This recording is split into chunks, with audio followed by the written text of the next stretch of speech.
So delighted to, we're starting the panel on peasants literature. Dr. Zafar Janejo will be moderating this panel. Zafar Janejo is a PhD, he's a student scholar. He's from the Department of History, University of Malaya, Kuala Lumpur.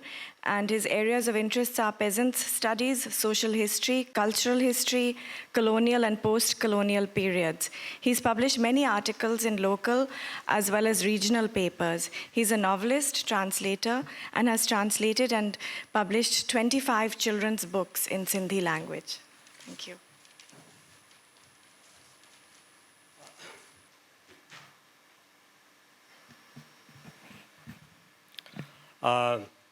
Thank you very much for a very brief and comprehensive introduction. In fact, we are waiting for Dr. Jafar, but I think he's somewhere due to traffic or something like that. So he's on way, but we start the session. Today's topic is peasant and literature. When I say peasant and literature, it includes English literature, it includes Urdu literature, it includes Sindhi, Punjabi, Balochi, and Pashto literature. Even if we own the history, it also includes the Bengali literature. So, my first conversation, or I start with a gentleman with a Raza red shirt. So, my question is, when we look at the peasant struggle, as Goha has mentioned in his book, Subaltern View of the History, that there are 1,000 revolts of peasants, even before the 1857.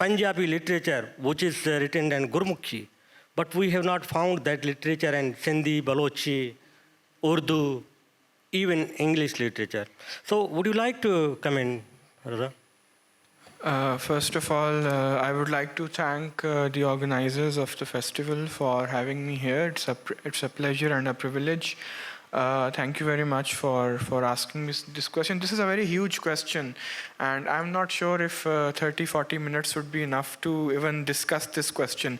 Actually, when I was looking at the panel, the panel title is deliciously ambiguous, right? Peasants in literature. So I was thinking literature is a very ambiguous word. You said it's Pakistani literature, but I was thinking even maybe Urdu literature or even, I think probably it's probably up to the organizers and moderator to come to one definition. What do we want to discuss when we want to discuss peasants in literature? Secondly, even social sciences are literature, and I have also been trained in the social sciences, and Hamza Alvi is one of the great Pakistani sociologists who, has actually worked on the peasant question. Yeah, maybe we can tease out these ambiguities in the title of the panel. Jafar Saab is also here now. I will beg to disagree with you a bit because, I think there is a huge amount of literature on peasantry. There is a whole movement called the Progressive Writers Association, which produced some of the great writers and poets who have written about peasants, even though maybe they were not themselves part of the struggle.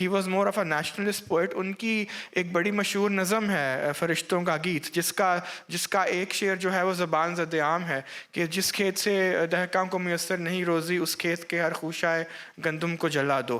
تو میرے خیال میں یہ مطلب ایک earliest form ہے جس میں ایک ہمارے بہت بڑے اور قداور ایک شاعر نے, جو کہ بعد میں پاکستان کے قومی شاعر بھی بنے, انہوں نے زمین اور کسان کے بارے میں ایک فنڈامنٹل کانٹرڈکشن کو کیپچر کرنے کی کوشش کی ہے. اسی طرح مطلب میرا جو حقیر سا مطالعہ ہے مطلب سندھی ادب کا, دیکھیں شاہ عبداللطیف بھٹائی نے جو ہے وہ جب آپ رسالوں کو دیکھتے ہیں تو انہوں نے اپنی جو معرفت کے حقوق ہے, معرفت کی جو باتیں ہیں وہ انہوں نے عورتوں کی ایک تو کہانیوں سے, اور ایک انہوں نے ملاحوں, مچھیروں, ماہی گیروں, اور اس میں عام انسان کا مطلب ایون معرفت کے جو حقوق ہیں وہ انہوں نے کہ جو حقائق ہیں وہ عام انسانوں کی زبان سے بلوائیں. اور میرے خیال میں یہ ایک بہت بڑی بات ہے جو شاید نہ اس سے پہلے کبھی سندھی زبان میں کہی گئی, اور میرے خیال میں اب تو مطلب کہ اتنے مطلب ایک کمپلیکس ایشو کو آپ اور جو عام لوگ ہیں سندھ کے ان کی زبان میں آپ پیش کریں. اسی طرح میرے خیال میں جب ہم اب دیکھیں اس میں مزید اس میں شاعری اور فکشن اور سوشل سائنس میں بھی ہم اس کو تقسیم کر سکتے ہیں, پیزنٹ ان لٹریچر. آپ پریم چند کی بات کریں تو پریم چند میرے خیال میں ہمارے پہلے بڑے فکشن نگار تھے جنہوں نے جو ہے وہ اپنی کہانیوں اور اپنے ناولوں میں جو ہے وہ کسانوں کے حقوق کو اٹھایا, اور اس میں ان کا ایک پرسنل معاملہ بھی ہے کیونکہ انہوں نے اپنی زندگی کا زیادہ تر حصہ جو ہے وہ دیہات میں گزارا, اور جو ان کا اسکول تھا وہ ہر روز 6-7 میل کی مسافت سے وہ اسکول چل کے وہ جاتے تھے گاؤں میں اور وہ واپس آتے تھے, یہ ان کا روز کا معمول تھا. اچھا مزے کی بات یہ ہے کہ پریم چند کے آپ ناولوں کو دیکھ لیں, اس میں میدان عمل ہے, ان کی کہانیوں کو دیکھ لیں, چوگان ہستی ہے, اور اس میں ایون جو ان کے جو کردار شہروں میں رہتے ہیں ان کو وہ دیہات کی سیر ضرور کراتے ہیں ایک دفعہ, مطلب وہ بھاگ بھوک کے وہ دیہات کی طرف ہی مطلب آتے ہیں. اور مطلب آخری بات, اور آپ پھر ان کے ہاں پھر فیوڈلزم کی اگر ہم بات کریں, میرے خیال میں اس کا ذکر بھی ضروری ہے. ان کے ناولوں میں فیوڈلزم جو ہے وہ صرف ایک اقتصادی پروسیس نہیں ہے, ان کے ہاں ایک معاشرتی معاملہ بھی ہے, کیونکہ وہ ایک آپ کو پتہ ایک سیلف سفیشینٹ سسٹم ہوتا ہے فیوڈلزم, جو تعلق ہوتا ہے لینڈ لارڈ اور پیزنٹ کا وہ ایک سیلف سفیشینٹ ہوتا ہے, اور اس میں پھر مذہبی کا بھی معاملہ ہوتا ہے کہ وہ جو ایک سسٹم مسلط کرنے کی انسان کی عقل پہ بھی وہ مسلط ہو جاتا ہے. مطلب اطاعت اتنی رچ بس جاتی ہے فیوڈلزم کے نظام میں کہ اس میں ان کو خدا کے نام پہ جو چیز بھی دی جائے وہ بھی وہ قبول کر لیتے ہیں کسان, اور پھر ان کو زمین کے نام پہ جو ان کے اوپر ظلم و ستم ہو وہ بھی وہ کسان کو وہ ایکسیپٹ کر لیتے ہیں. تو یہ بس میں کہنا چاہوں گا کہ پریم چند کے ہاں فیوڈلزم صرف ایک اقتصادی معاملہ نہیں ہے, وہ ایک معاشرتی نظام بھی ہے. اور ظاہری بات ہے اس کے بعد اور بھی ہمارے مختلف زبانوں میں بہت کچھ کسانوں ہمارے شاعروں نے, اور مطلب اس میں پریم چند صاحب تو ترقی پسند تحریک سے اس طریقے سے منسلک نہیں تھے, ایون دو انہوں نے 1936 میں جو لکھنؤ میں پہلی کانگریس کا صدارتی خطبہ, لیکن وہ اقبال اور پریم چند کے ہاں ہمیں یہ بہت بڑے حوالے مطلب ملتے ہیں کسان اور مطلب جو ہے فیوڈلزم کے خلاف جو آپ کہہ لیں ایک بغاوت ہے یا مزاحمت ہے.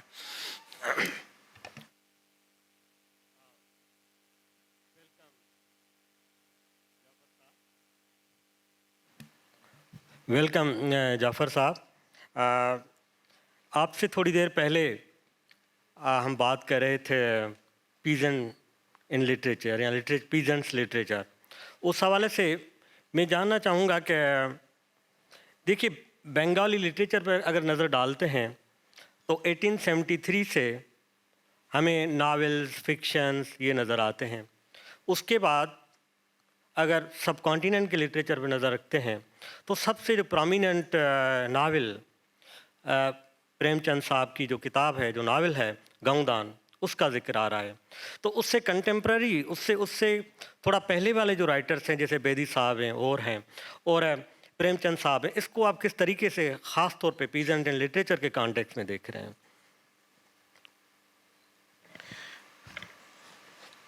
جی شکریہ بہت بہت. پہلی بات تو میں یہ عرض کروں کہ یہ ایک بہت بڑی فیلڈ اب ہے ریسرچ کی بھی اور مطالعے کی بھی, کہ ہم دیکھیں کہ پیزنٹس یا رورل سوسائٹی جو ہے وہ لٹریچر میں کس طرح سے ریفلیکٹ ہوئی ہے. میرا خیال یہ ہے کہ عالمی ادب میں یہ ایک خاص ایک جنر بن گیا ہے جسے ہم رورل ناول کہتے ہیں یا رورل لٹریچر کہتے ہیں. ہمارے یہاں شاید اتنا زیادہ رورل لٹریچر اردو میں نہیں لکھا گیا. شاید اس کی ایک سوشل ریزن یہ ہو کہ اردو زیادہ تر جو ہے وہ شہروں کی زبان رہی ہے اور اردو کے لکھنے والے زیادہ تر شہروں میں یا شہروں کی مضافات میں آباد رہے ہیں, تو رورل سوسائٹی سے رورل اکانومی سے بہت زیادہ ان کا تعلق نہیں رہا, لیکن جن کا تعلق رہا انہوں نے پھر اس کے اوپر لکھا. دوسری بات میں یہ عرض کرنا چاہوں گا کہ جس طرح سے آپ کو ایک رشین لٹریچر میں یا فرینچ لٹریچر میں کسان کی نمائندگی ملتی ہے, وہ اتنی بھرپور ہے اور اس کے اوپر سینکڑوں کتابیں لکھی جا چکی ہیں. تو کاش ہمارے یہاں اس کو فوکس کر کے جو بھی ہمارے لٹریچر ہے اس کے اوپر لکھا جائے. تیسری بات میں نے یہ عرض کرنی ہے کہ جب ہم کسان کی لٹریچر میں نمائندگی کی بات کرتے ہیں تو صرف نثر تک یا فکشن تک اپنے آپ کو محدود نہ رکھیں, اس میں آپ شاعری کو ضرور شامل کر لیں. اب سے کوئی 8-9 سال پہلے جب میں پاکستان اسٹڈی سینٹر کا ڈائریکٹر تھا تو میں نے ایک کتاب کمپائل کی تھی اور اس کا نام تھا محنت کشوں کے نام شاعری. اور وہ کرتے وقت میرے ذہن میں یہ تھا, کیونکہ میں خود اپنے آپ کو ایک پروگریسو رائٹر سمجھتا ہوں, تو میرا خیال تھا کہ ہمارے پروگریسو رائٹرز نے یہ شاعری کی ہے اور ظاہر ہے انہوں نے کی اور بڑی تعداد میں مجھے ایسی شاعری ملی. لیکن مجھے بڑی خوشگوار حیرت ہوئی جب میں نے یہ دیکھا کہ وہ لوگ, وہ ادیب اور شاعر جو ہماری جو ڈیفینیشن ہے اس میں پروگریسو نہیں ہیں, ان کے ہاں بھی آپ کو ایسی شاعری. الطاف حسین حالی کی نظم ہے موچی کے اوپر. اسی طرح سے ہم نون میم راشد کی حسن کوزہ گر کو کسی طرح نظر انداز نہیں کر سکتے, وہ ایک بہت بڑی نظم ہے. تو میں نے جب وہ کتاب شائع کی اور مختلف لوگوں کو بھیجی تو انتظار حسین صاحب نے ڈان میں اپنے کالم میں پورا کالم اس پہ لکھا اور انہوں نے بڑی خوشگوار حیرت کا اظہار کیا کہ ایک پروگریسو رائٹر نے ایک کتاب کمپائل کی اور اس میں جو ہے وہ مصفی بھی شامل ہیں, اس کے اندر میر تقی میر بھی شامل ہیں, اس میں اسماعیل میرٹھی بھی شامل ہیں اور اس میں نون میم راشد بھی ہیں. تو بلکہ انہوں نے ایک جملہ دیا حسب عادت, یہ انہوں نے کہا کہ یہ کتاب پڑھ کے مجھے لگا کہ اب پروگریسو رائٹرز جو ہیں ان کے ذہن بڑے کھل گئے ہیں, ورنہ یہ کتاب 1940-41 کے ترقی پسند نہ چھاپتے. تو میری ان سے بھی ملاقات ہوئی لٹریچر فیسٹیول میں نے ان کا شکریہ بھی ادا کیا کہ آپ نے میری کتاب کے اوپر ریویو کیا, لیکن ساتھ ساتھ میں نے انہیں بتایا کہ 1941 میں لکھنؤ سے سبط حسن نے کتاب کمپائل کی تھی اور اس کا نام تھا آزادی کی نظمیں, اور اس میں بھی غالب بھی شامل تھے, اس میں ذوق بھی شامل تھے. تو مختلف لوگوں کے یہاں سے انہوں نے چیزیں نکالی تھیں. اچھا, کل میں نے رات کو اس خیال سے کہ مجھے آج صبح آپ کے پاس حاضر ہونا ہے تو میں نے دیکھا کہ اس میں اسی کتاب میں جوش کی نظم شامل ہے کسان, اختر شیرانی کی نظم ہے, ایک نظم کا عنوان ہے کسان, ایک کا عنوان ہے کسان کا مستقبل. اسماعیل میرٹھی کی نظم ہے خشک سالی, ایک نظم ہے کاشتکاری. پھر کیفی اعظمی تو خیر پروگریسو تھے اور ان کی نظم کا عنوان ہی ہے تلنگانہ. اور احمد ندیم قاسمی کی نظم کا نام ہے درانتی. 2 شعر ہیں, چمک رہے ہیں درانتی کے تیز دندانے, سنہری فصل تک اس کی چمک نہیں موقوف, ندیم ازل سے ہے تخلیق کا یہی انداز, ستارے بوئے گئے آفتاب کاٹے گئے. پھر ناصر کاظمی کی نظم ہے بارش کی دعا, اجمل خٹک کی نظم ہے دہقان کا بیٹا. تو یہ تو شاعری کا قصہ ہے. اب آپ اگر نثر میں آئیں اور فکشن میں آئیں تو فکشن میں آپ کو بہت زیادہ مل جائے گا. اور پریم چند کا ابھی ذکر ہو رہا تھا, پریم چند کی گاودان تو ہے ہی اسی ماحول میں لکھی ہوئی اور بہت عمدہ پورٹریل ہے رورل لائف کا. لیکن میں ان کے ایک افسانے کا ذکر کروں گا جس کا نام ہے کفن, جو ہم سب نے پڑھا ہے جو ادب سے تعلق رکھتے ہیں. اس افسانے کی جہتیں بہت بعد میں جا کے مجھ پہ کھلی. افسانہ تو صرف یہ ہے کہ دو کسان ہیں, باپ بیٹے, اور بہو مر جاتی ہے بڑے کسان کی, اور وہ دونوں جو ہیں بیٹھے ہوئے ہیں, ان کے پاس اس کی دفنانے کے لیے یا اس کی چتا بنانے کے لیے پیسے نہیں ہیں, اور وہ پورے گاؤں میں چندہ ہو رہا ہے, نہیں ہو پا رہا, بڑی مشکل سے ہوا تو وہ شہر آتے ہیں, اور شہر میں وہ ایک شراب خانے میں بیٹھ کے شراب پی لیتے ہیں. یہ سب پڑھ کے میرے ذہن میں کبھی یہ نہیں آیا تھا کہ مطلب ان کو اپنے گاؤں میں کیوں نہیں چندہ مل گیا. یہ بات مجھے اس وقت سمجھ میں آئی جب میں نے حمزہ علوی کا وہ تھیسس پڑھا جس کو کہتے ہیں کلونیل موڈ آف پروڈکشن, اور ہمیں یہ پتہ چلا کہ فیوڈلزم میں جو یورپی فیوڈلزم ہے اس میں اور ہندوستان کے کلونیل موڈ آف پروڈکشن میں بڑا فرق ہے. ہمارا فیوڈلزم جو ہے یہ انگریز کا بنایا ہوا ہے, اس سے پہلے تو زمینیں ریاست کی ہوتی تھیں. تو ہمارا جو فیوڈل انگریز کے زمانے میں فیوڈل بنا وہ نو دولتیہ تھا, اس کی وہ ویلیوز نہیں تھیں جو یورپ کے فیوڈل کی تھیں. یورپ کے فیوڈل کے محلے میں, اس کے گاؤں میں اگر کسی کی بیوی مر جاتی تو یہ اس کے سمجھے اس کی پگڑی کی عزت کا سوال تھا کہ وہ اس کسان کو پیسے نہ دیتا اور وہ جا کے ادھر ادھر بھیک مانگ کے, اور کیونکہ فیوڈلز کرتے ہی کیا ہیں, ان کی اپنی ویلیوز ہوتی ہیں. کوئی جا کے کہے میری بکری مر گئی ہے تو وہ اس کے پیسے دے دیں گے, کوئی کہے گا بیٹی کی شادی ہے اس کو پیسے دے دیں گے, کیونکہ یہ ان کے تفاخر کا ذریعہ ہوتا ہے. تو یہ جو ہمارے ہاں ایک نودولتیہ فیوڈل کلاس پیدا ہوئی, وہ گاؤں میں اس کے اثرات کیا تھے, کیا ریفلیکشن تھا, یہ آپ کو پریم چند کے فکشن میں نظر آئے گا. پھر اس کے بعد آپ کے پاس قاسمی صاحب کے افسانے ہیں, غلام الثقلین نقوی کے افسانے ہیں, راجندر سنگھ بیدی کے افسانے ہیں, اور کرشن چندر کا ذکر ہم نہ کریں تو یہ گفتگو نامکمل رہے گی. جنہوں نے وہ ناولٹ لکھا, ایک آپ یقین کیجئے کہ وہ پہلی اور شاید اب تک کی واحد تحریر ہے کہ جسے پڑھتے ہوئے ایک موقع پر میں نے محسوس کیا کہ میری دونوں آنکھوں سے آنسو بہہ رہے ہیں, اور ایک عجیب کیفیت تھی کہ یہ تو میرے ساتھ پہلے کبھی نہیں ہوا.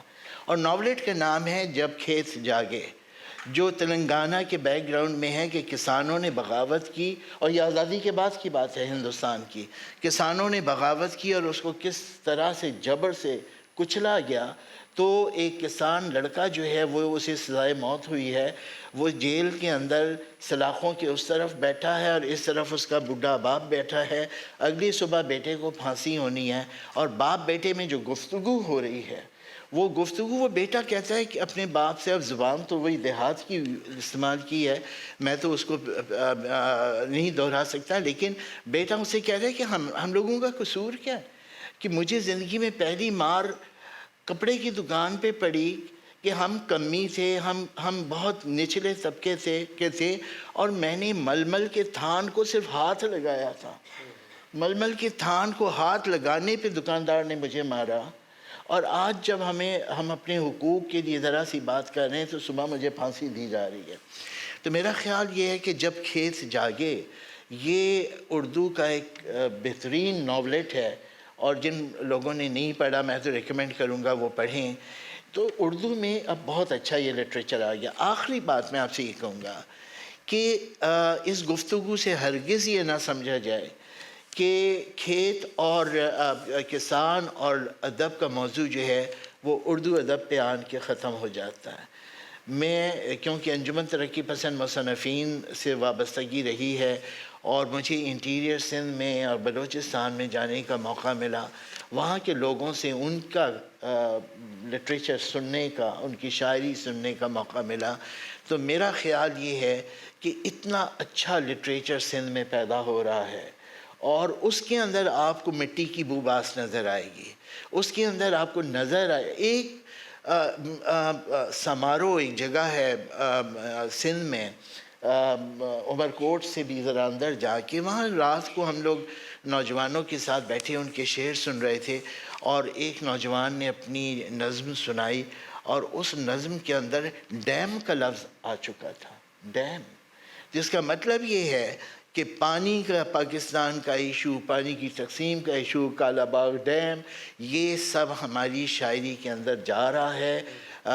بہت ضروری ہے اور بہت اچھا ہو کہ ہم کراچی اور لاہور اور اسلام آباد کو پاکستان نہ سمجھیں، ہم پاکستان کے جو مختلف خطے ہیں ان کے ساتھ جڑیں، ان کے ادیبوں کو اپنی کانفرنسوں میں بلائیں، ہم خود ادھر جائیں، ان کی شاعری اور جی ان کے افسانے سنیں۔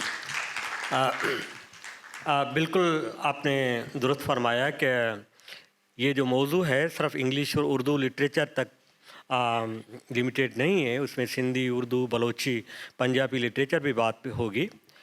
اسی کانٹیکسٹ میں ہمارے ایک اور مہمان مسعود لوہر صاحب بھی جاننا چاہوں گا کہ لٹریچر اردو، کیونکہ مسعود صاحب کی جو ایکسپیرینس ہے وہ پاکستان میں مختلف جگہوں پہ، مختلف صوبوں پہ آتے جاتے رہتے ہیں، اور اس کے کام کی نوعیت ایسی ہے کہ اس کو ہاریوں سے، پیجن سے، مختلف طبقات کے لوگوں سے میل ملاقات رہتی ہے، اور اس کے ساتھ مسعود لٹریچر کا بہت تینوں زبانوں میں لکھتے ہیں، اور پڑھنے کا تو لمبے عرصے سے اس کو ایک شوق ایک رہا ہے۔ تو مسعود میں جاننا چاہوں گا کہ سندھی لٹریچر میں بالخصوص اور اردو لٹریچر میں جو آپ کا پسندیدہ موضوع رہا ہے، ہاریوں کو، پیجنس کو کس طریقے سے پیش کیا جا رہا ہے؟ دیکھیں، میں سب سے پہلے یہ ہائی لائٹ کرنا چاہتا ہوں کہ پیزنٹری کا مطلب پریڈومیننٹلی ساؤتھ ایشیا میں جب ہم لیتے ہیں تو اس میں صرف کسان نہیں ہے، کسان یا ایگریکلچر سے پہ ڈپینڈ کرنے والی باقی، چونکہ ساری سوشولوجی جو ہے وہ ایگریکلچر کے کانٹیکس میں، جو رورل کانٹیکس ہے اس میں سب لوگ آ جاتے ہیں۔ تو آپ دیکھیں گے کہ ہماری، جیسے جعفر صاحب نے کہا کہ جو ناولٹ ہے کرشن چندر کی، تو میں ایک اور ناول ان کی ناولٹ بتاؤں گا، میری یادوں کے چنار، اور اس میں اگر آپ دیکھیں گے ہے تو وہ پورے کشمیر کے کانٹیکس میں، رورل کشمیر کے بارے میں، ان کی اپنی بس پلیس کے بارے میں، لیکن اس میں سارے ہر طرح کے مزدور جو رورل کانٹیکس میں زندہ رہتے ہیں، یہ ان کی کہانی ہوتی ہے۔ اسی طرح اگر آپ دیکھیں تو ایک بڑی یہ میں سمجھتا ہوں کہ لٹریچر کے لیے اچھی نہیں ہے کہ 70 ایئرز میں پاکستان میں جو اردو لٹریچر ہے جو بھی جنریٹ ہوا ہے، اس میں آپ کو رورل ریفلیکشن نہیں ملے گی۔ جو میجیکل ریئلزم ہے، جو داستانیں ہیں، وہ ہم لائک کریں یا نہ کریں، وہ گاؤں گوٹھوں میں وہ انسان کا جو ریلیشن شپ ہے زمین کے ساتھ یا آپ کی وائلڈ کے ساتھ، اس سے وہ نکلتی ہیں، وہ سپرسٹیشنز، وہ اسٹوریز، وہ داستانیں، وہ لیجنڈز۔ اب اگر ساؤتھ امریکن میجیکل ریئلزم جو ہے ایمرج ہوئی ہے اور پوری دنیا میں وہ ہو گئی ہے۔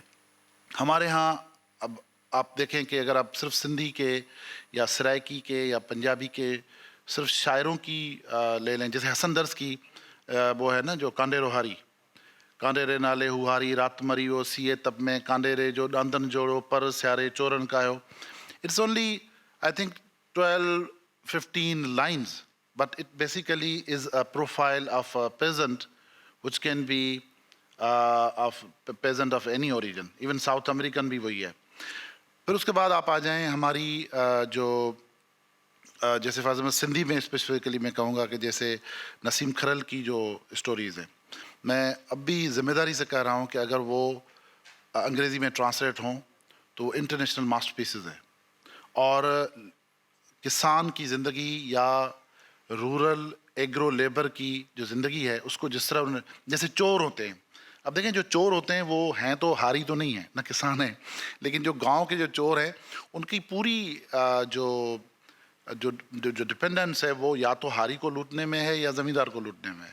پھر جب سے یہ انفلوئنس ہوا لیفٹ کا پاکستان میں یا ساؤتھ ایشیا میں، تو آپ دیکھیں گے کہ چوروں کا جو وینجنس ہے وہ بھی اگینسٹ زمیندار ہے۔ اس لیے آپ وہ دیکھیں جو کرائم، جو رورل بیسڈ کرائم جو ہے، چوریوں کا، رابریز کا، پرو چانجو کی مثال لے لیں، تو دیٹ از اگینسٹ دوز استعماری قوتیں جن کو زمیندار ہے یا کوئی وڈیرا ہے یا کوئی چودھری ہے، اس طرح ہے. جو آخری بات میں کہوں گا وہ یہ ہے کہ پاکستان میں اور ساؤتھ ایشیا میں، مطلب جیسے انڈیا پاکستان میں جتنی بھی انگریزی ناولیں آئی ہیں اس میں ایک بھی ناول انگریزی کی میری انفارمیشن میں نہیں ہے جس کی روٹس یا ریفلیکشن جو ہو وہ رورل اس میں ہو. مطلب یہ کرشن چندر، پریم چند، یہ علامہ اقبال یا یہ وہ جو لوگ تھے وہ وہی لوگ تھے. اس کے بعد کی جو اتفاق، جو یا تو جو پبلشرز ہیں وہ لٹریچر وہی پبلش کرتے ہیں جو اربن ایریا سے آ رہا ہے. اس وجہ سے یہ ہے کہ اچھی انگریزی آ رہی ہے، اچھی اسٹوریز، اربن اسٹوریز آ رہی ہیں، لیکن کہاں ہے میجیکل ریئلزم جو آپ دیکھیں پاکستان میں سرج نہیں ہو رہا. کہاں ہے وہ جو چھوٹی چھوٹی کہانیاں ہماری رورل گاؤں گوٹھوں میں ڈیولپ ہو رہی ہیں، وہ ٹرانسلیٹ ہو کے دنیا کی طرف نہیں جا رہی. اس لیے اب پاکستان کی 6-8 بڑی جو ناولز ہیں انگریزی کی، آپ اس میں دیکھیں اس میں کوئی بھی ریفلیکشن آپ کو رورل ایریاز کا نہیں ملے گا.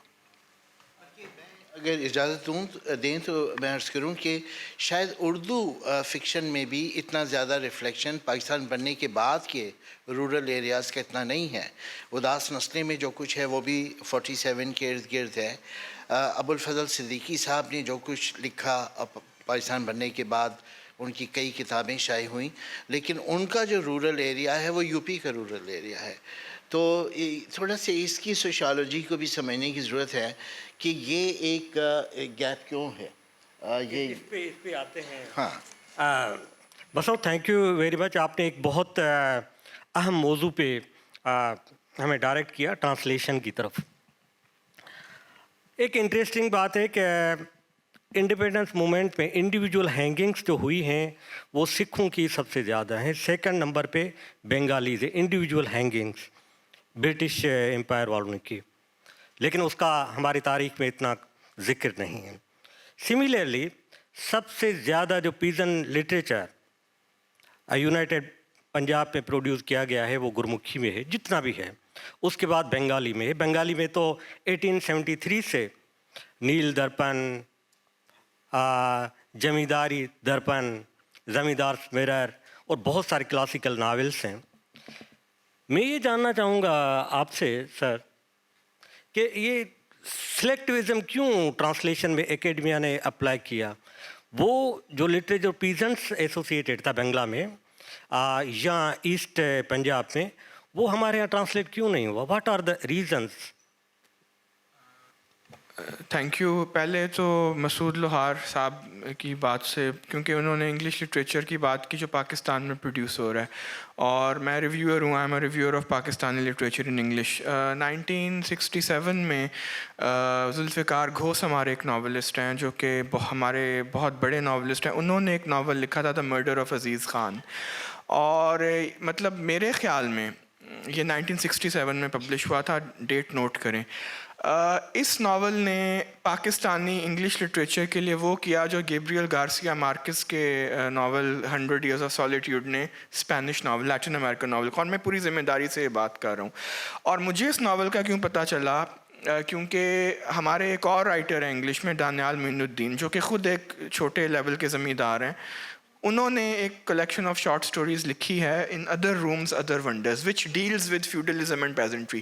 تو اکبر زیدی ہمارے دوست ہیں، بہت بڑے اکانومسٹ ہیں، اسی شہر میں رہتے ہیں. ان سے میری بات ہو رہی تھی کہ مطلب میں نے دانیال معین الدین کے اس کلیکشن آف شارٹ سٹوریز کو ریویو کیا تو میں اتنا امپریس نہیں ہوا. وہی بات جو لوہار صاحب نے بھی کی کہ اس میں خود تو وہ زمیندار مطلب ہیں، لیکن اس میں وہ بڑی ایک گلیمرائزڈ قسم کی. تو اکبر صاحب سے بات ہو رہی تھی تو انہوں نے کہا تم نے میرے خیال میں وہ ناول نہیں پڑھا مرڈر آف عزیز خان، کیونکہ اگر وہ تم ناول پڑھ لو تو تم یہ بات نہ کہہ رہے ہوتے جو کہ تم مجھے ابھی کہہ رہے ہو. تو یہ 4-5-6 سال پہلے کی بات ہے. تو وہ ناول جو ہے مرڈر آف عزیز خان وہ آکسفورڈ یونیورسٹی پریس نے چھاپا تھا اور اس کے بعد وہ ری ایشو نہیں ہوا.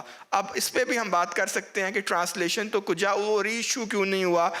میں نے کوشش کی تھی اپنے طور پہ ان کے ریپرزینٹیو کو لکھنے کی کہ آپ اس ناول کو ری ایشو کیوں نہیں کریں، کیونکہ وہ ناول جو ہے وہ اٹ بیسیکلی ٹاکس اباؤٹ جو کلیش ہے ہمارے اولڈ ویلیوز اور نیو ویلیوز کا. ایوب خان کی گورنمنٹ کے زمانے میں جب ایک نام نہاد لینڈ ریفارم جو ہے وہ لانچ کیا گیا, تو وہ جو عزیز خان ہے وہ ایک میٹافر ہے, وہ خالی عزیز خان نہیں ہے. اور وہ ناول اتنا مطلب, اور انہوں نے اس ناول کے پیش لفظ میں بتایا ہے کہ میں جب یہ ناول لکھ رہا تھا تو میں دوستویسکی اور گیلزوردی جنہوں نے ایپکس لکھے ہیں ان لوگوں سے میں انسپائر تھا. تو وہ 1960s کی اس پوری دہائی کا نوحہ ہے وہ ناول, جس میں وہ جو کسان ہے جس کو یہ کہہ کر زمین دی گئی کہ بھئی ہم لینڈ ریفارم کرنے لگے ہیں, اور یہ لینڈ ریفارم اس طرح کا دوسرے ملکوں میں بھی ہوا, ایران میں بھی ہوا, جو کیا کہا گیا کہ جی ہم پیزنٹس کو ماڈرنائز کرنا چاہتے ہیں, ہم جو ہے ان کو انقلاب, لیکن ماڈرنائزیشن نہیں ہوئی. وہی زمین جو تھی وہ ان کے جو تھے خواستگار ان لارڈز کے, ان کو گفٹ کر دی گئی, اور وہ لینڈ ریفارم مطلب ہوا نہیں. تو یہ ناول جو ہے اس میں بلکہ ایک جگہ کہا گیا ہے, ایک بھائی وہ ایک ریپیشیس قسم کا لینڈ لارڈ ہے, وہ کہتا ہے کہ یہ پیزنٹس اتنے کاہل ہیں, یہ کام کیوں نہیں کرتے, we have to modernise them. تو یہ پوری ایک تھیری تھی اس زمانے میں, ماڈرنائزیشن تھیری, جو امریکنز پوری دنیا میں امپورٹ کر رہے تھے, جس کا بیسیکلی مقصد یہ تھا کہ یہ پیزنٹس جو ہیں یہ کاہل ہیں, یہ کام نہیں کر سکتے, ان کو تلف کرنا پڑے گا. اور تلف کس طرح کریں کہ ریڈ ریولوشن کو روکنے کے لیے ایک گرین ریولوشن ہم یہاں پہ دیکھ کے آئیں. اور آپ کو پتہ ہے گرین ریولوشن ہمارے ہاں بھی تاریخ میں پڑھایا جاتا ہے. اس نے بیسیکلی, اور حمزہ الوی صاحب نے بھی اس پہ بہت کام کیا ہے, اس نے بیسیکلی ایک چھوٹی سی کلاس کو امپاور تو ضرور کر دیا, مڈل پیزنٹس, ٹریکٹرز, ٹیکنالوجی, لیکن وہ جو سوال تھا, ایک بیسک جو کانٹرڈکشن تھی کسان اور لینڈ لارڈ کی, کہ جیڑا کھاوے ہوئی واوے, جو ہم پنجابی میں بھی کہتے ہیں کہ زمین اس کی ہے جس کو جو اس سے جو حل چلاتا ہے, وہ کانٹرڈکشن جو ہے وہ اس وقت بھی ریزالو نہیں ہوئی تھی اور ابھی بھی وہ ریزالو نہیں ہوئی. اور یہ ابھی تو ایک بہت بڑی ڈیبیٹ بن چکی ہے. حمزہ الوی صاحب زندہ تھے جب اکبر صاحب کے ساتھ ڈیبیٹ ہوئی کہ فیوڈلزم کیا پاکستان میں ابھی ایگزسٹ کرتا ہے, is Pakistan still a feudal country, یہ ایک بہت بڑی ڈیبیٹ چلی تھی.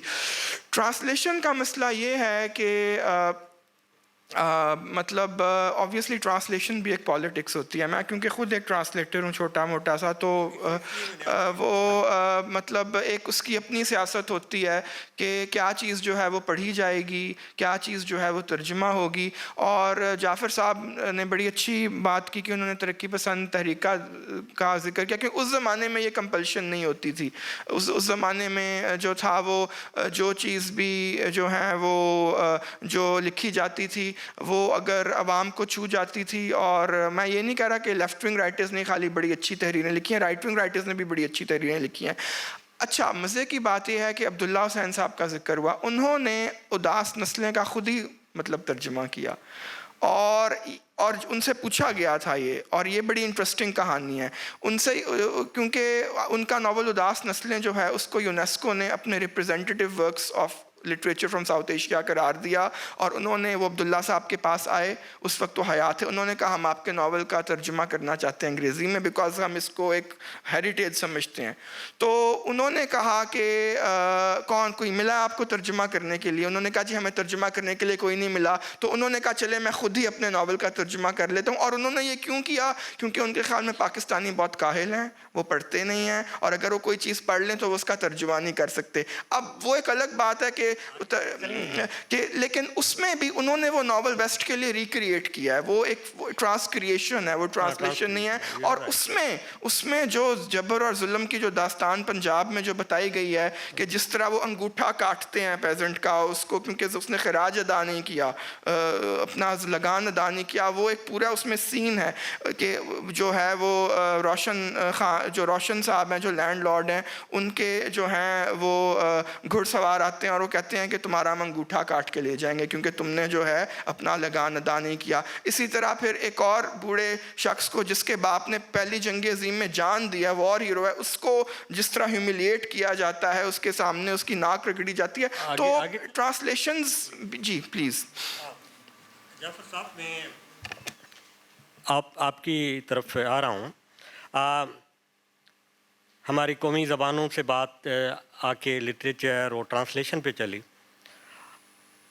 ایک serious question, very serious question, وہ یہ ہے کہ ایک صرف نیکسل باڈی موومنٹ پہ 50 بکس آ چکے ہیں انگریزی زبان میں, only one single peasant movement 70s کے بعد.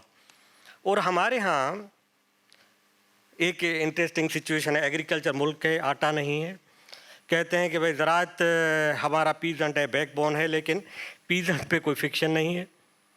تو as a social science, as subaltern point of view سے آپ اس فینامنا کو کیسے دیکھ رہے ہیں؟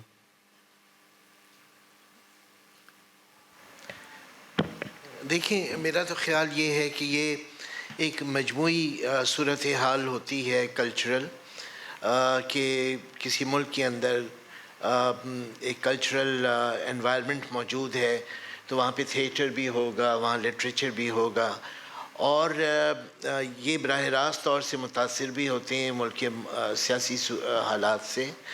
تو پاکستان میں ضیاء الحق کے زمانے میں ایک ظاہر ہے کہ ریپریشن تھا اور ایک مزاحمتی تحریکیں بھی چل رہی تھیں. اس زمانے میں مزاحمتی لٹریچر بھی پروڈیوس ہوا اور سبھی زبانوں میں ہوا. سندھ کا مجھے زیادہ پتہ ہے، اس لیے کہ ہمارے سندھ کے دوستوں سے زیادہ رابطے رہتے ہیں. لیکن یہ کہ پرٹیکولر تحریکوں کے تناظر میں، جیسے آپ نے ذکر کیا یا تلنگانہ کی تحریک تھی، اس کے تناظر میں ہندوستان میں جو لٹریچر پروڈیوس ہوا، وہ صورت پاکستان میں ہمیں نظر نہیں آتی. پاکستان میں پٹ فیڈر کسان تحریک تھی، یا ایم آر ڈی کی تحریک تھی، یا حش نگر کی کسانوں کی تحریک تھی. تو ان تحریکوں کا تو سیاسی بھی ابھی تک کوئی اسیسمنٹ نہیں ہوا ہے. ہم تلاش میں رہتے ہیں ایسے لوگوں کی کہ جو ان کی ہسٹری ہمیں لکھ کے دے سکیں. لٹریچر تو پھر میرے خیال میں دور کی بات ہے. تو یہ ایک بحیثیت مجموعی میں اس معاشرے کی کلچرل غربت قرار دوں گا کہ جس میں اتنے بڑے بڑے انسیڈنٹس بھی ہوئے ہوئے ہیں، لیکن اس کا ریفلیکشن لٹریچر میں نظر نہیں آتا. 47 کا بہت بھرپور ریفلیکشن ہے ہمارے لٹریچر میں، لیکن 71 کا اس طرح سے نہیں ہے. 71 کے کانٹیکسٹ میں کوئی اتنا بڑا ادب ہمارے یہاں نہیں تخلیق ہوا. ہم جب ڈسکس کرنے بیٹھتے ہیں تو کچھ انتظار حسین صاحب کی چیزیں، کچھ اسد محمد خان کے کہانیاں، اور شاعری میں کچھ فیض صاحب کی نظمیں اور حبیب جالب کی چیزیں، یہ تو ہمیں مل جاتی ہیں. لیکن جتنا بڑا یہ واقعہ تھا مشرقی پاکستان کی علیحدگی، کہ اس میں کوئی 8-10 لاکھ لوگ ہلاک بھی ہوئے، یا ہیومن رائٹس وائلیشنس ہوئیں، اور پھر سب سے بڑی بات یہ کہ ملک کا بڑا حصہ آبادی کے لحاظ سے وہ ملک سے الگ ہو گیا.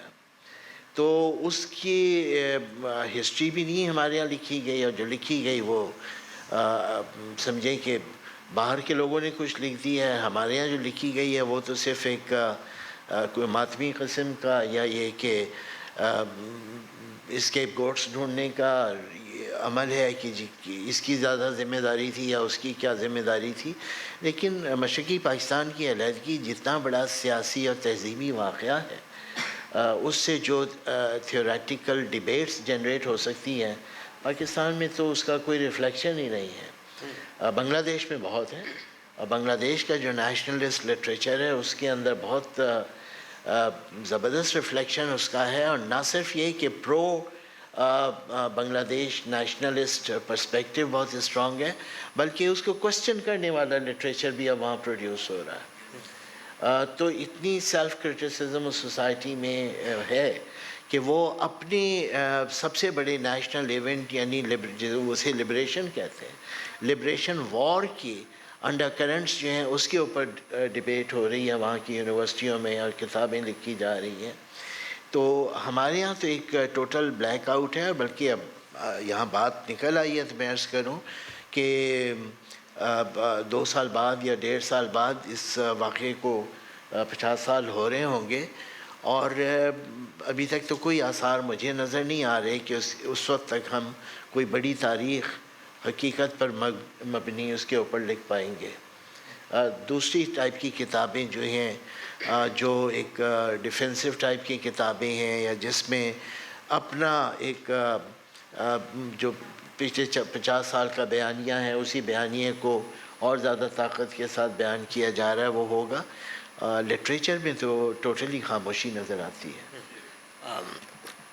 مہربانی جعفر صاحب، یہ کچھ سینسرشپ فیئر بیسڈ ہے، کچھ اس کے اسٹرکچر بنے ہوئے ہیں، تو یہ بالکل voluntarily we all have chosen soft zones جہاں ہم آپریٹ کر سکتے ہیں. پھر اس کی اپنی جسٹیفیکیشن بھی ہے، لوگ قیمت بھی ادا کرتے ہیں، یہ تو ہے بالکل. You are right.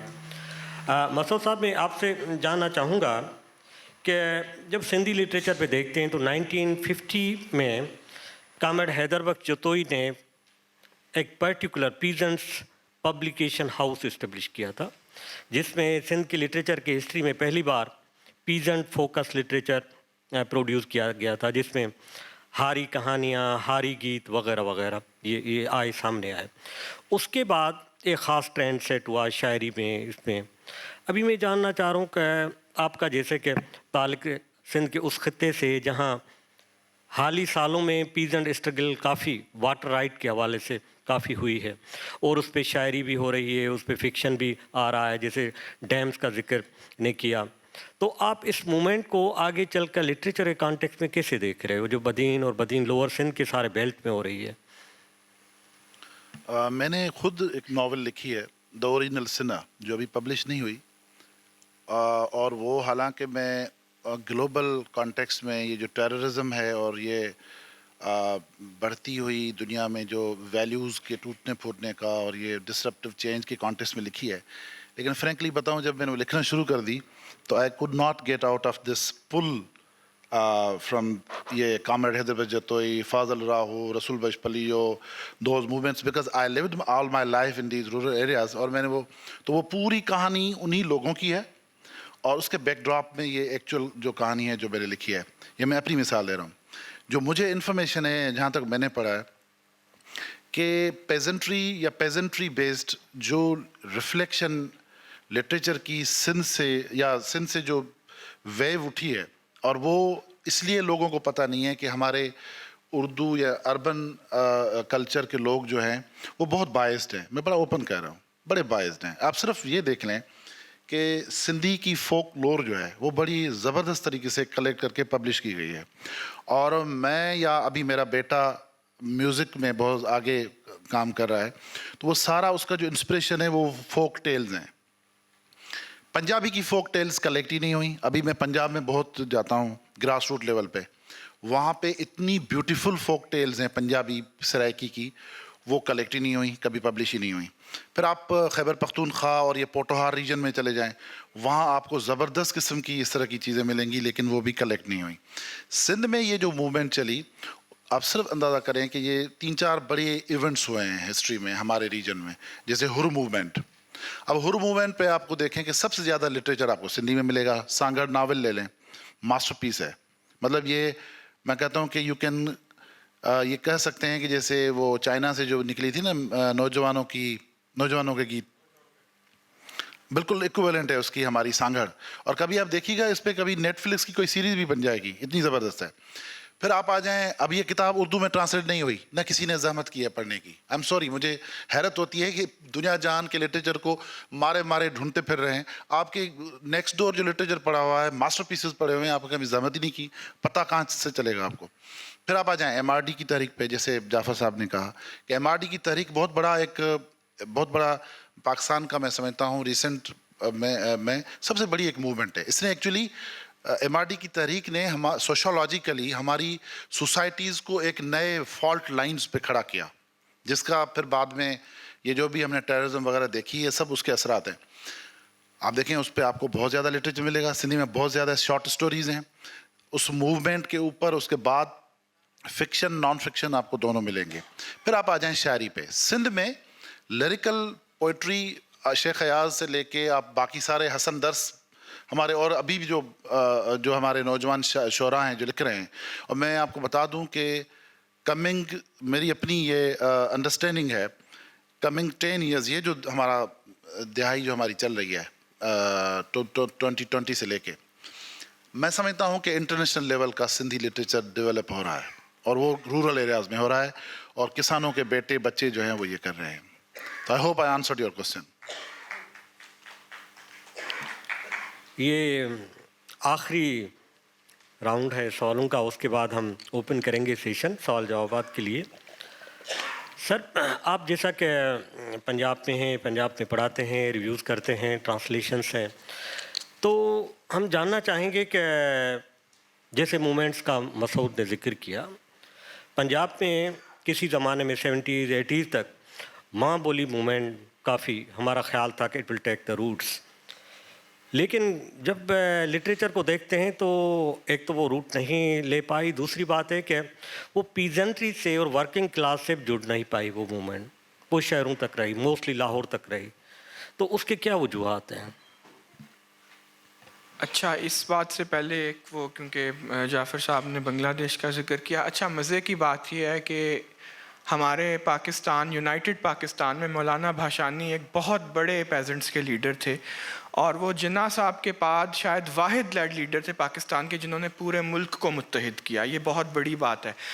آج کل کے بنگلہ دیش میں ضرور وہ مطلب پرو لبریشن نیریٹو، لیکن مولانا بھاشانی کی میموری کو انہوں نے بالکل ختم کر دیا، کیونکہ وہ شخص جو تھا وہ سوشلزم کی بات کرتا تھا، اسلامی سوشلزم، اور اس نے 1971 کے بعد اپنی حکومت کو بھی نہیں چھوڑا. اس نے مجیب سے کہا کہ آپ نے ہمیں آزادی تو دلائی ہے، لیکن یہ وہ آزادی نہیں ہے جس کا ہم مطلب پرچارک کر رہے ہیں. اور ہمیں یہ بات اس لیے پتہ ہے کیونکہ ہماری دوست لیلی الدین ہیں جو سویس سے PhD انہوں نے کی ہے، وہ بنگالی ہیں، بنگلہ دیشی، انہوں نے اپنی PhD مولانا بھاشانی پہ کی ہے، اور انہوں نے ہمیں یہ بتایا، ابھی وہ کنگز کالج میں اب گئی ہیں، کہ آج کل کا جو بنگلہ دیش، جس کو اکثر ہمارے دوست یہاں پہ نا امیدی میں کہتے ہیں پروگریسو بالکل ہے، وہ ہم سے زیادہ سیکولر بھی ہیں، لیکن مولانا بھاشانی ایک بڑا ڈیوائسو فگر ہے وہاں پہ، اور وہ ایک بہت عظیم الشان، ان کی جو کسان کانفرنس کی جو ان کی اچیومنٹ ہے 1970 کی ٹوبا ٹیک سنگھ میں، وہ میرے خیال میں کوئی نہیں بھول سکتا. اس پہ بھی بہت کم لکھا گیا.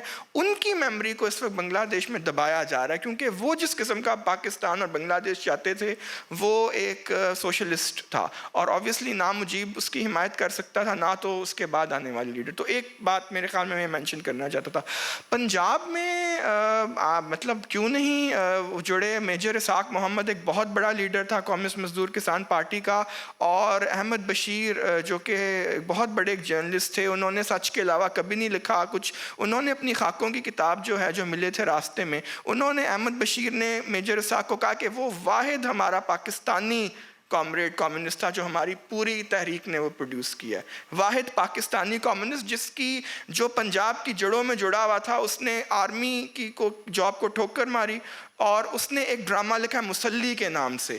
یہ ڈرامہ چندی گڑھ میں بھی پڑھایا جاتا ہے پنجابی میں.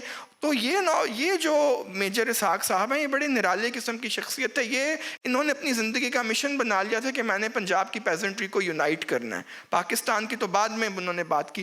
اس ڈرامے میں انہوں نے ایگزیکٹلی وہ کلچرل ریفرنسز استعمال کیے ہیں جو آپ نے سوال میں بھی اپنے ہنٹ کیا، وہ جو ماں بولی کے کلچرل ریفرنسز ہیں. لیکن اس پہ ہائی وائی ہم کر سکتے ہیں کہ ہماری آج کل کی جنریشن کو نہ میجر اسحاق کے بارے میں پتہ ہے، جس قسم کی ہم تاریخ پڑھا رہے ہیں اس میں نہ ان کے اس ڈرامے کے بارے میں پتہ ہے. دوسری بات یہ ہے کہ پنجاب میں جو ہے پنجابیوں کو نارملی، میں پنجابی نہیں ہوں، میں پنجاب میں رہتا ضرور ہوں، پنجابی سمجھتا بھی ہوں، لیکن میں اس بات کی وضاحت کرنا ضروری سمجھتا ہوں. لیکن بات یہ ہے کہ پنجابیوں کو ہمیشہ غدار کہا جاتا ہے کہ جی وہ سب کے ساتھ رل مل جاتے ہیں انویڈرز کے ساتھ، لیکن یہ بات ہمیشہ سے درست نہیں ہے. آپ کو پتہ ہے 2004 میں پنجاب میں ایک بہت بڑی تحریک اٹھی، انجمن وزارین پنجاب، اور یہ پاکستان کی تاریخ میں، پنجاب کی تاریخ میں پہلی موومنٹ تھی جو کہ اینٹی ملٹری تھی اور اینٹی جو ہے وہ کیوں، اور اس میں کرسچن بھی موجود تھے، اس میں جو ہے اس میں مسلمان بھی موجود تھے، اور یہ یونائٹڈ تھی کیونکہ وہ ریلیجیس ایشو نہیں تھا، وہ ایشو سیکولر تھا، وہ ایشو تھا لینڈ. اور ان کا سلوگن تھا جیڑا کھاوے وہی بابے، مطلب جو کھا رہا ہے، جو لینڈ کو ٹل کر رہا ہے اس کا رائٹ ہے. اب اس موومنٹ کے ساتھ جو ہوا اس کو لکھنے کے لیے کوئی کافکا چاہیے میرے خیال میں، کیونکہ یہ جو موومنٹ ہے یہ کہتے تھے کہ یہ جو زمینیں جو کہ ہم نے انگریزوں کو دی تھی، ہمارے آباء و اجداد یہاں پہ تھے، 99 سال ختم ہوئے، لیز ختم ہوئی، اب یہ زمینیں ہماری ہیں، ہمیں واپس کر دو. تو پنجاب اس سے پہلے کہ پنجاب حکومت فیصلہ کرتی، وہ ملٹری کا ڈیسیجن آ گیا کہ یہ تو ہماری زمینیں ہیں، یہ تو کیونکہ وہ خانی وال رنالہ خود سے لے کے وہ پورا ایریا ڈیری فارمز کا وہ زرخیز ترین علاقہ ہے. تو اس کے خلاف وہ کوئی موومنٹ چلنے نہیں دے سکتے تھے. انفارچونیٹلی اس موومنٹ کو ڈیوائڈ کر دیا گیا. ان کی میٹنگ میں گیا ہوں, میں اکاڑا میں, جو کہ میں گیا ہوں اکاڑا میں نے خود ان کی میٹنگز وہاں پہ دیکھی ہیں. مسجد کیا گرجا کیا, وہ دونوں میں اپنی میٹنگز کرتے تھے. وہ کہتے تھے ہم ریلیجسلی ڈیوائڈ نہیں ہوں گے, ہم اپنا حق چاہتے ہیں اور ہم مر جائیں گے. ان میں 14 سال کے بچوں کو شہید کیا گیا, اور بعد میں پھر جماعت اسلامی وغیرہ آ کے انہوں نے اس موومنٹ کو ریلیجسلی ڈیوائڈ کر دیا. کچھ اور ابھی تک ان کے لیڈرز جو ہیں وہ جیل میں پڑے سڑ رہے ہیں, ان کے خلاف کیسز ہیں. اور وہاں پہ جو رینجرز ہیں انہوں نے ان کو تھریٹ کیا ہے کہ اگر آپ نے اپنی مزاحمت ختم نہ کی تو ہم آپ کو گولی مار کے آپ کو انڈیا بارڈر پہ جا کے آپ کو کہیں گے آپ را کے ایجنٹ تھے. تو یہ موومنٹ ختم نہیں ہوئی. اس کو تو اسپین اور کئی ملکوں نے اس کو کور بھی کیا, لیکن اس سے ہی پتہ چلتا ہے کہ اگر موومنٹس جو ہیں ان میں فنڈنگ آ جائے, ان میں این جی اوز آ جائیں, ان کو ریلیجسلی ڈیوائڈ کیا جائے, تو طاقتور سے طاقتور ترین موومنٹ بھی جو ہے وہ نہیں, مطلب تو یہ پنجاب میں یہ سب کچھ ہوا. اور پنجاب میں یہ موومنٹ جو ہے پارٹیشن کے بعد سب سے بڑی پنجاب میں ایک موومنٹ تھی جو کہ 2004 میں, جو کہ بالکل سالڈلی ایک پیزنٹ موومنٹ تھی. ان کے اپنے گانے تھے, ان کی اپنے ڈولے تھے, ان کے اپنے ماہیے تھے. یہ تمام چیزیں ہیں جو احمد الدین قاسم نے. تو انفارچونیٹلی کوئی اچھی خبر نہیں ہے میرے پاس اس لحاظ سے سنانے کے لیے, لیکن یہ موومنٹ بہرحال ہے اور وہ جو ہے وہ ختم نہیں ہوئی ہے یہ موومنٹ. Very much. صرف 2 وضاحتیں. ایک تو یہ ہے کہ بنگال میں جتنا اپنے لیڈران پہ کام ہوا ہے ہمارے یہاں نہیں ہوا, یہ ریکارڈڈ ہے. اور ڈھاکہ یونیورسٹی نے کے پاس ایک بہت بڑا پروجیکٹ ہے. ایک تو ہے بنگال کی ہسٹری, وہ کلیکٹیولی لکھ رہے ہیں, بہت بڑا کام ہے جس میں بادشاہی کا کام بھی ہے. دوسری بات یہ ہے کہ ایک فرینڈلی سجیشن ہے کہ یو مسٹ اون دا پنجاب, کیونکہ آپ رہ رہے ہیں وہاں, کھا رہے ہیں, پی رہے ہیں, جاب کر رہے ہیں. It is a friendly suggestion. When you will own it, you will own the language, you will own the culture. And this is a friendly suggestion as an academia, from one academia to another academia. So, جعفر صاحب, ہم آپ کی طرف آ رہے ہیں. سوال یہ ہے کہ what should be done? کیوں یہ ہو رہا ہے؟ کیوں ہم ریئل ایشوز سے, مزارے, ورکر, ان سے, because phraseology is always convenient to hide the things, portray the things. Reality ہے, فریزالوجی ہے. اس سے بھوک ہے, اس کو آپ سوشلزم کا نام دیں, کمیونزم کا نام دیں, لیکن بھوک ہے. اسی کانٹیکسٹ میں میرا پھر سے وہی سوال ہے کہ ملک زرعی ہے, آٹا نہیں ہے, مزارے ہیں لیکن فکشن نہیں ہے. تو it is a selective destruction, is a selective opportunism. اور ہم ڈر گئے ہیں. کیا مسائل ہیں ہمارے؟ ایز اے سوشل سائنٹسٹ آپ بڑے عرصے سے نظر رکھیں پاکستانی سوسائٹی پہ پلیز, کیونکہ آخری سوال ہے ہمارے. جی, میرا خیال یہ ہے کہ اس سوال کے جواب کے لیے آپ اگلا سیشن حاصل کر لیں, کیونکہ کافی طویل گفتگو ہو جائے گی کہ کیا کیا جائے. پس بایت کرد اے اقوام شرق, تو ایک پورا یعنی بلو پرنٹ پیش کرنا پڑے گا کہ بھئی اس وقت سوسائٹی کی کیا حالت ہے, اسٹیٹ کی کیا حالت ہے, اور کارپوریٹ سیکٹر کا کیا اس وقت رول ہے, اور ان تینوں چیزوں کے درمیان میں پھنسا ہوا ادیب جو ہے اس کے پاس کیا راستے ہیں. تھوڑا سا میں پچھلے سوال سے کنیکٹ کرتے ہوئے اپنی بات آگے بڑھاؤں گا کہ پاکستان میں مزاحمت کے بڑے بڑے واقعات ہوئے ہیں, لیکن ہمارے ہاں اس سطح کا ادب پیدا نہیں ہوا. مشرقی پاکستان کا میں نے ذکر کیا, پھر انہوں نے ابھی ذکر کیا کسان کانفرنس کا. یہ جو ٹوبا ٹیک سنگھ میں کسان کانفرنس 1970 میں مولانا بھاشانی نے کی, یہ ایک بڑا واقعہ تھا. اس سے پہلے 1956-57 میں وہ میزبان تھے نیشنل عوامی پارٹی کا. جب قیام عمل میں آیا تو میاں افتخار الدین اور قصوری صاحب اور پاکستان کے سارے جو نیشنلسٹ پروگریسو یہ سب ایسٹ پاکستان گئے تھے اور وہاں نیشنل عوامی پارٹی بنی. تو ایک بہت بڑا نیوکلیس تھا مولانا بھاشانی کا. لیکن آپ یہ دیکھیں کہ ہم نے صرف مشرقی پاکستان کو اپنی تاریخ سے نہیں نکالا, بلکہ پاکستان بننے کے بعد جو 24 سال وہ ہمارے ساتھ رہے، اس دور کے جتنے لیڈر ہیں ان سب کو بھی نکال دیا۔ پاکستان میں کوئی ایک پی ایچ ڈی نہیں ہے خواجہ ناظم الدین کے اوپر، کوئی ایک پی ایچ ڈی نہیں ہے پاکستان میں حسین شہید سہروردی کے اوپر، کوئی ایک پی ایچ ڈی نہیں ہے مولوی تمیز الدین خان کے اوپر جو ہمارے پہلے اسپیکر تھے، کوئی پی ایچ ڈی نہیں ہے مولانا اکرم خان کے اوپر جو ہمارے دوسرے اسپیکر تھے، کوئی پی ایچ ڈی نہیں ہے محمد علی بوگرا کے بارے میں جو ہمارے تیسرے وزیر اعظم تھے۔ تو مشرقی پاکستان بھی گیا، ان کے لیڈر بھی گئے۔ اب جو مزاحمتی لیڈر تھے ان میں مولانا بھاشانی، پاکستان میں آپ نکل جائیں آج اور 2 سال بعد آن کے ہمیں بتائیے گا کوئی ایک کتاب آپ کو مولانا بھاشانی کے بارے میں مل جائے۔ بدقسمتی سے میں ڈھاکہ میں دکانوں پہ پھرا، ان سے میں نے کہا کہ پریسائزلی جی مجھے بس ایک کتاب دے دیں جو مولانا بھاشانی کے بارے میں ہو، وہاں بھی نہیں ہے۔ وہ لکیلی لاہور کے لمس کے کانفرنس میں ان خاتون سے ملاقات ہوئی جن کا انہوں نے ابھی ذکر کیا، جنہوں نے امریکہ میں پی ایچ ڈی کیا، تو وہ ابھی کیا ہوگا لیکن اس وقت ان کا پی ایچ ڈی بھی نہیں مکمل ہوا تھا۔ نیٹ پہ ہمیں ایک مولانا بھاشانی فاؤنڈیشن کا پتہ چلا اور اس میں بھی بہت ہی عام سی باتیں ہیں، کوئی خاص چیز نہیں ہے۔ تو ایک بیرن صورتحال ہے ریسرچ کی، اور ریسرچ کا کلچر نہیں۔ یونیورسٹیاں بڑھتی چلی جا رہی ہیں، 180 سے زیادہ ہو چکی ہیں۔ پاکستان کی 180 یونیورسٹیوں میں کتنی سوشل سائنس پڑھائی جاتی ہے؟ میرے علم کی حد تک شاید 7 یونیورسٹیاں ہیں جہاں فلسفے کے ڈپارٹمنٹس ہیں۔ تو آپ مجھ سے اور ڈیٹیلز لیتے جائیں، میں آپ کو بتاتا جاؤں گا سوشل سائنسز کی صورتحال، ریسرچ کی کیا صورتحال ہے۔ اب اس میں ادیب جو ہے اسے سرکاری اداروں کا تو انتظار نہیں کرنا چاہیے۔ ادیب جو ہیں وہ سرکاری اداروں کی اپنی لمیٹیشنز ہیں، لیکن یہ کہ یہ جو کریٹیو لٹریچر ہے، دیکھیے سرکاری ادارے جو ہیں چیزوں کو مدون کروا سکتے ہیں، کمپائل کر لیں گے، ٹرانسلیٹ کر لیں گے، لیکن کریٹیو لٹریچر تو کریٹیو رائٹرز نے کرنا ہے۔ تو اس کے لیے ایک پوری موومنٹ کی ضرورت ہے۔ بعض خطوں میں اس طرح کے رجحان زیادہ ہیں، بعض میں نہیں ہیں۔ دوست بتا رہے تھے کہ سندھ میں کتنا نیا لٹریچر پروڈیوس ہو رہا ہے، کاش یہی صورتحال ہر جگہ ہو تو شاید ایک بہتر منظرنامہ ہمارے سامنے آئے۔ ہمیں سلپ مل چکی ہے کہ سیشن ختم کیجئے، تو قربانی ہمیشہ عوام دیتا ہے، تو سوال جواب نہیں ہوں گے۔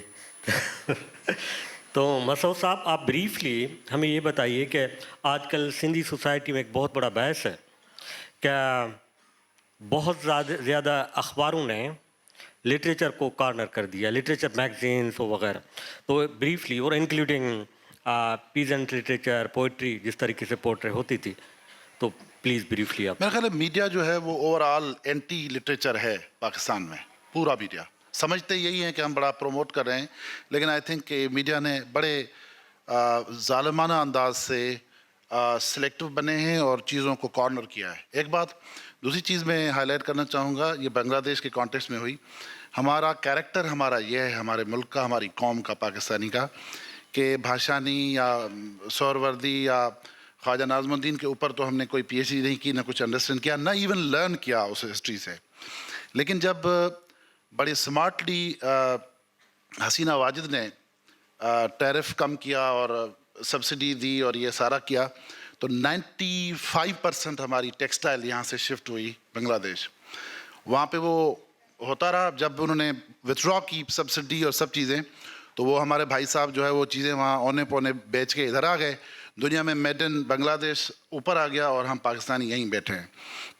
دیر از سم پرٹیکولر ایلیٹ اس ملک میں ہے جو ون اور ادر وے، اس پہ ریسرچ ہونی چاہیے، اس نے اس ملک کو ہوسٹیج کیا ہوا ہے، ٹھیک ہے نا، ان کی اپنی مرضی ہے۔ تو وہاں یہاں سے جب یہ سارا سرمایہ بنگلہ دیش جا رہا تھا تو nobody was bothered، لیکن اس بات پہ پرابلم ہے کہ جی وہ جو وہاں ہوا، حمود الرحمن کمیشن کو لے رہے ہیں، باقی چیزیں لے رہے ہیں۔ تو یہ میں سمجھتا ہوں، میں یہ ہائی لائٹ کرنا ضروری سمجھ رہا تھا۔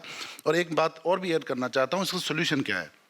ایک سوال پوچھا تھا آپ نے جعفر صاحب سے، میرے انڈرسٹینڈنگ یہ ہے کہ پوٹوہاری، ہندکو، سندھی، سرائکی، براوی اور ایک دو اور بھی چھوٹی موٹی اور بھی کوہستانی وغیرہ لینگویجز جو ہیں، ان سب کا ایک ہی اسکرپٹ بن سکتا ہے اور بنانے کی ضرورت نہیں ہے. کوئی بھی ایسا اسکرپٹ لے لیں جس میں ساؤنڈز زیادہ ہوں اور وہ صرف سندھی میں ہے. صرف ایک ساؤنڈ سندھی میں زیادہ ہے جو براوی میں ہے اور براوی اور کوستانی میں ہے, سندھی میں نہیں ہے. ہم نے اس پہ کام کیا تھا 2 سال پہلے, سجیسٹ بھی کیا تھا میں نے, پنجاب میں ڈاکٹر سغرا صدف والوں کو بھی کیا, یہاں پہ بھی کیا کہ چونکہ سندھی میں کمپیوٹنگ زیادہ ہے, ایپس بن گئی ہیں. اب سرائکی مجھے پڑھنی ہے تو مجھے تو سرائکی کے ساؤنڈز آتے ہیں, لیکن سرائکی والا جب وہ میں پڑھوں گا تو اسکرپٹ سرائکی کا جو ہے مجھے نہیں آتا. پھر اگر سندھی اسکرپٹ سندھی میں کسی نے پڑھنا ہے, سرائکی پڑھ سکتا ہے, وہ نہیں ہوتا. تو اگر یونیفائی کر دیں اسکرپٹ کو اور ایگزسٹنگ اسکرپٹ کو کر دیں, مین اسٹریم کر دیں, تو آئی تھنک بہت سارا ہمارا لٹریچر کا مسئلہ جو ہے وہ حل ہو جائے گا. تھینک یو ہمارے پینلسٹ ساتھی جو آپ لاہور سے آئے, یو آر موسٹ ویلکم. جعفر صاحب آپ کی بہت بڑی مہربانی, آپ نے اپنی مصروفیت سے ٹائم نکالا. مسعود صاحب آپ کی بہت مہربانی, آپ آئے, ہمارے دوستوں سے گفتگو کی. اور سننے والے سامعین کا بہت شکریہ جنہوں نے ہماری باتیں سنی. Thank you very much. Session is ended.